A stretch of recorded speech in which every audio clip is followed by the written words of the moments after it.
Hello everyone. Generally in our competitive exams we see these type of filling the blanks like he died dash cancer.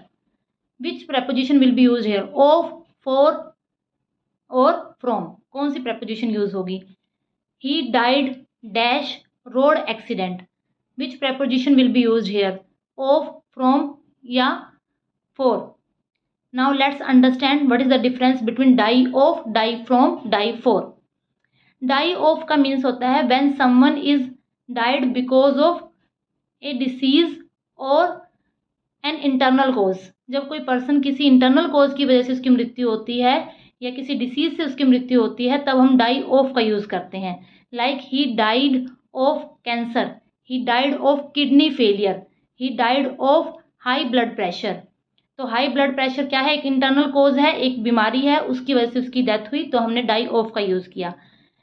Die from is used when someone is died because of an external cause और road accident. जब किसी external कोज की वजह से या road accident की वजह से किसी की मृत्यु होती है तो डाई फ्रॉम का यूज होता है। Like he died from road accident, he died from falling off the stairs, he died from radiation. Radiation is responsible, radiation is the external cause, तो we will use he died from. Die for का use होता है when someone is died for other person और for a country. जब कोई person किसी दूसरे person के लिए या किसी कंट्री के लिए अपनी जान न्यौछावर करता है तो डाई फॉर का यूज होता है। Like he died for his country. Thank you guys. Like subscribe my YouTube channel.